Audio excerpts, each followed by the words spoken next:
Welcome to VS Fame channel. VS Fame channel subscriber பண்ணாதவங்க subscriber பண்ணிக்கோங்க. கூடவே இருக்கிற பெல் பட்டனை கிளிக் பண்ணிக்கோங்க.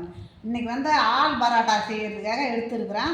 ஆல் பரோட்டா செய்ய எந்த மாவு எடுத்துருக்குறேன்னா கோதுமை மாவு ஒரு 200 எடுத்துருக்குறேன். ஆட்டா கோதுமை மாவு. இப்போ ராகி மாவு அதுவும் ஒரு 200 எடுத்துருக்குறேன். இப்போ இந்த ராகி மாவும் கோதுமை மாவும் யார் வேணாலும் சாப்பிட்லாம். பெரியவங்கள்லேருந்து சின்னவங்க வரையிலும் பயப்படவே தேவையில்லை. இன்றைக்கி இருக்கிற ஜென்ரேஷனுக்கு எதை தான் சாப்பிட்ணும் இதை தான் சாப்பிடக்கூடாதுன்னு அப்படி ஒரு இது இருக்குது. ஒரு பொதுவாக எதையுமே சாப்பிடாத அளவுக்கு இருக்குது. நம்ம பார்த்து சாப்பிட்ற மாதிரி இருக்குது. பெரியவங்க சின்னவங்க சரி வயசானவங்க தான் அதை சாப்பிட்ணுன்னா சின்ன பிள்ளைங்களும் அப்படி தான் இருக்குது. அந்த மாதிரி இதில் நம்ம இன்றைக்கி வந்து நல்லா சத்தான வலுவான நல்லா இரும்பு சத்து உள்ள ராகி மாவும் கோதுமை மாவும் எடுத்துருக்குறோம். இப்போ அதுக்கு தேவையான உப்பு அதிகமாக தேவையில்லை. இப்போது தயிர் ஒரு 2-3 ஸ்பூன் தயிர். இந்த ஆல் பரோட்டாவுக்கு இதை வந்து நல்லா பிசைஞ்சு ஒரு அரை மணி நேரம் விட்டுடணும். விட்டுட்டு இதுக்கு மசாலா ரெடி பண்ணணும். நம்ம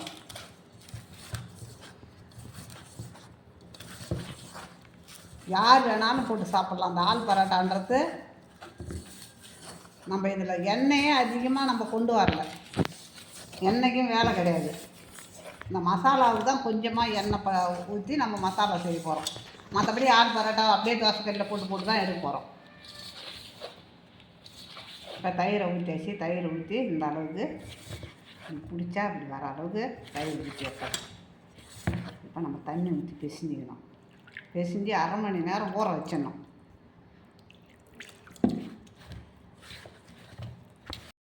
மாவு பிசைஞ்சாச்சு. சும்மா 2 ட்ராப் எண்ணெய் இது மேலே போட்டு, ரொம்பவே வேணும். சும்மா ஒரு 2 ட்ராப் எண்ணெய்னா நம்ம கையில் தொட்டுன்னு வந்து பண்ணாலே போதும். நல்லா பிசைஞ்சாச்சு மாவு. இது அப்படியே ஒரு அரை மணி நேரம் அப்படியே ஊறட்டுங்க. நம்ம அதுக்குள்ளே இந்த ஆல் பரோட்டாவுக்கு மசாலா ரெடி பண்ணிக்கின்னு வந்துடலாம். கடாயை வச்சு அடுப்பு ஆன் பண்ணியாச்சுங்க. இப்போ அதுக்கு தேவையான எண்ணெயை ஊற்றிக்கலாம். அவ்வளோதான், அதுக்கு மேலே தேவையில்லை.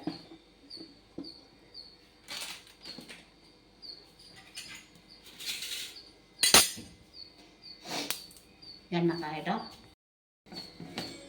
இப்போ கடுகு கொஞ்சமாக போட்டுக்கலாம். கடுகு,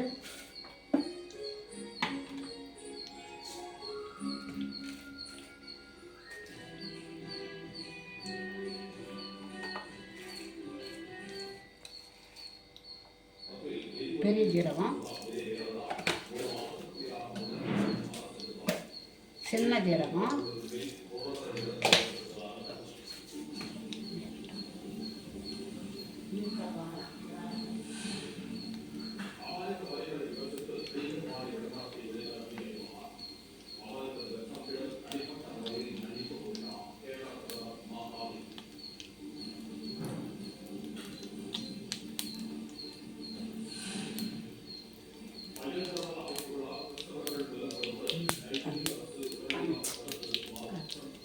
இப்போ கொஞ்சமாக ஓமம் போட்டுக்கணுங்க.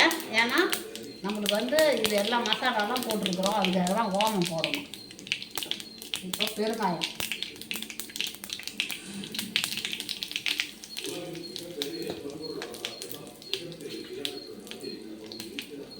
பச்சை மிளகா ஒன்றே ஒன்று. இப்போ வெங்காயம் பொடியாக நறுக்கிருக்கிறேன் பாருங்கள். இந்த மாதிரி பொடியாக இருக்கணும். அப்போ தான் சீக்கிரம் வதணும்.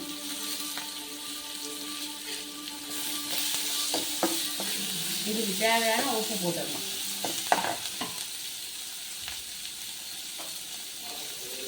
மொத்தமாகவே இந்த மசாலாவுக்கு தேவையான உப்பை நம்ம போட்டுடலாம்.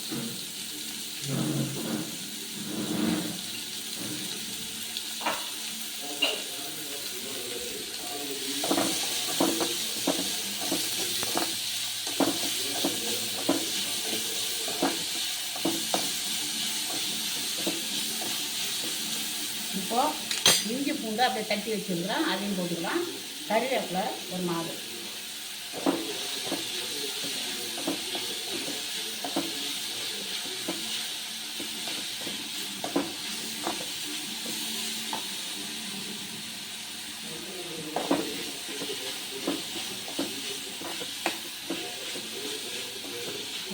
கண்ணாடி பதத்துக்கு வரட்டும்.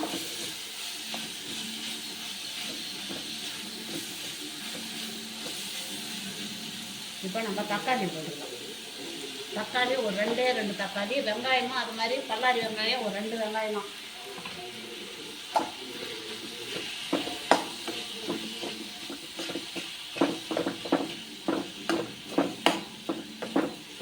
அப்படியே வதங்கட்டும்.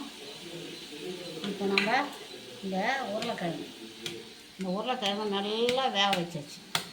இந்த மாதிரி நல்லா வேக வச்சுக்கணும்.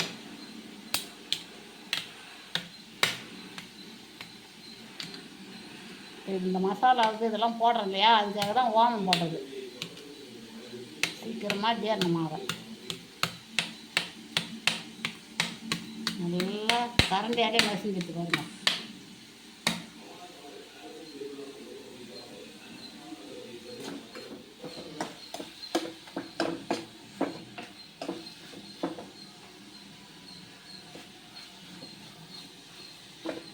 வெங்காயம் கொஞ்சம் நல்லா வதங்கின உடனே நம்ம எல்லா மசாலாவும் சேர்த்துக்கலாம். இப்போது மஞ்சத்தூள்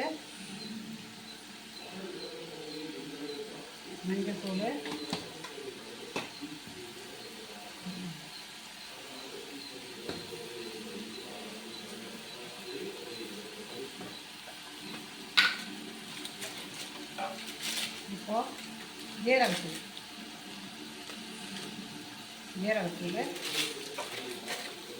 மிளகாய்த்தூள், காரம் அதிகமாக தேவையில்லை. இப்போ கரம் மசாலா கொஞ்சம் போட்டுக்கலாம்.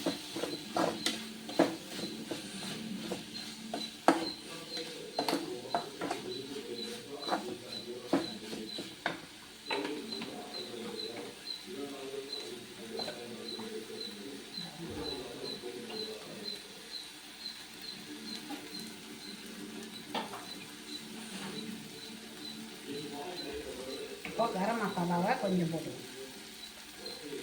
அவ்வளோதான். பச்சை வாசனை போட்டோம். அப்புறம் நம்ம கிழங்கு போட்டுக்கலாம்.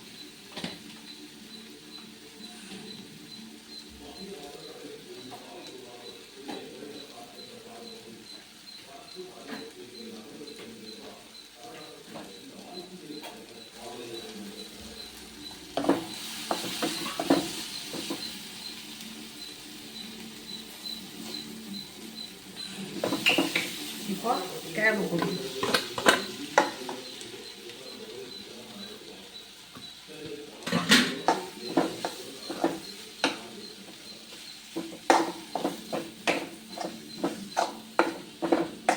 இப்போ மசாலா ரெடி ஆகிடுதுங்க.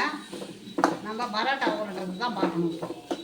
நல்லா ஊறிட்டு பாருங்கள். 1/2 மணி நேரம் ஆகிட்டா சூப்பராக ஊறி போச்சு மாவு.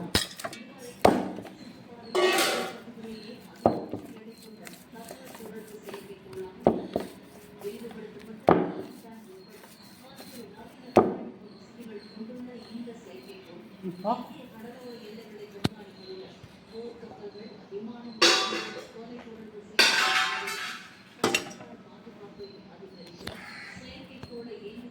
இந்த மாதிரி நம்ம நல்லா பின்னிக்கணும். மாவை கொழுக்கட்டை மாவு மாதிரி நல்லா கையில் வச்சு பின்னிக்கினேன்.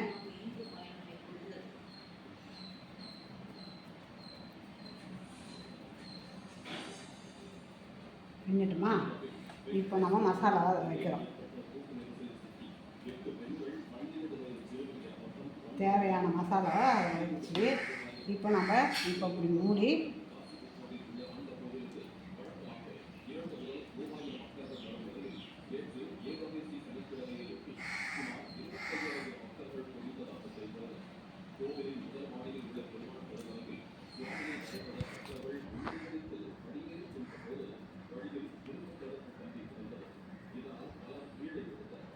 இப்போ இந்த மாதிரி நம்ம உருண்டை ஆக்கணும். உருண்டை ஆக்கி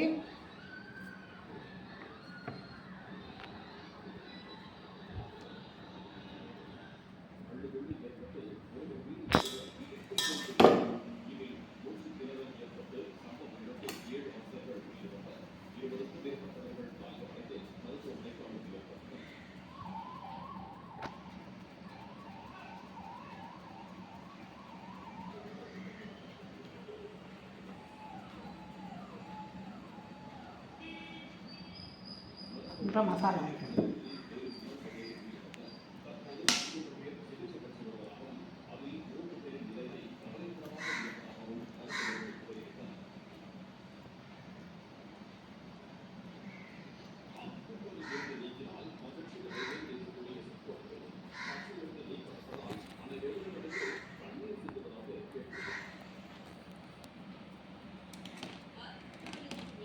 இப்போ மாவில் ஊற்றிக்கலாம் நம்ம.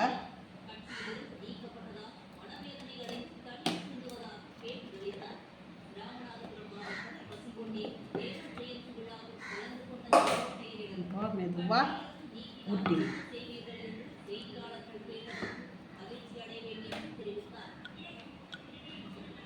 அவ்வளோதான், நம்ம ஆல் பரோட்டாவை ஊட்டி வச்சு இப்போ இது மாதிரி ஊட்டி எடுத்து வச்சு சும்மா ஒரு சொட்டு பால் பரோட்டா வச்சு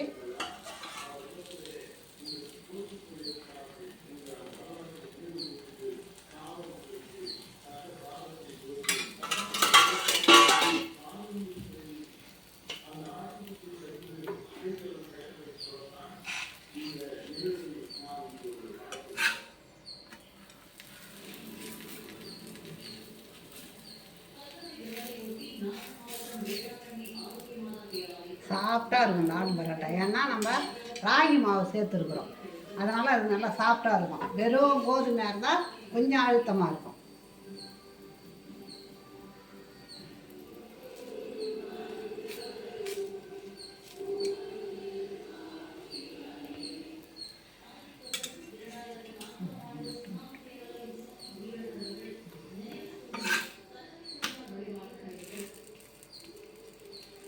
திருப்பி போட்டு தான் வேக வச்சு எடுக்கணும்.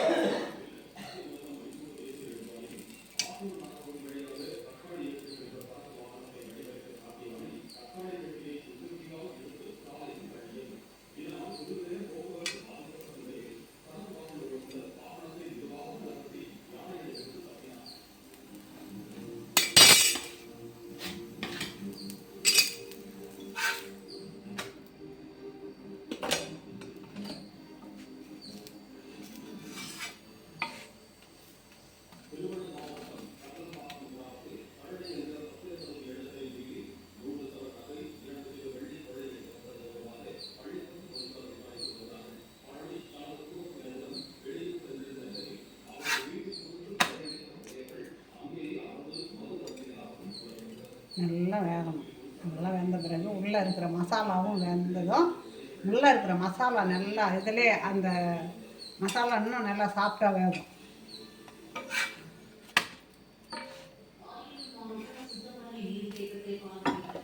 இப்போ நம்ம எடுத்துக்கலாம். எடுத்து இதில் வச்சிடலாம். ஆல் பரோட்டா ரெடி ஆகிடுதுங்க. இதில் இரும்பு சத்து, நார் சத்து, செரிமான பிரச்சனை எல்லாமே இதில் சரி செய்யுங்க. சூப்பராக இருக்குது பாருங்கள். உள்ளார நம்ம மசாலா வச்சது அருமையாக தெரியுது பாருங்கள். நல்லா இதை மாதிரி தான் ஆல் பரோட்டா செய்து நம்ம சாப்பிட்ணும். இதை வந்து ராகி மாவும் கோதுமை மாவும், இதில் மைதா மாவு போட்டு செய்தாலே உடலுக்கு பிரச்சனை தான். அதனால் நம்ம ஒன்று கோதுமை மாவுலையும் செய்யலாம், ராகி மாவுலையும் செய்யலாம். அதனால் ராகி மாவில் தனியாக செய்ய முடியாது. அதனால் கோதுமை மாவு கூட சேர்த்து ராகி மாவை செய்தோம்னா அதில் இது இரும்பு சத்து, நார் சத்து, செரிமான பிரச்சனை நம்மளுக்கு எல்லாமே இதில் இருக்குது. இதனால் நீங்கள் இதே மாதிரி செய்து பாருங்கள். பிடிச்சிருந்தா, அம்மா செய்தது பிடிச்சிருந்தா எனக்கு லைக் பண்ணுங்கள், கமெண்ட் பண்ணுங்கள், சப்ஸ்கிரைப் பண்ணுங்கள்.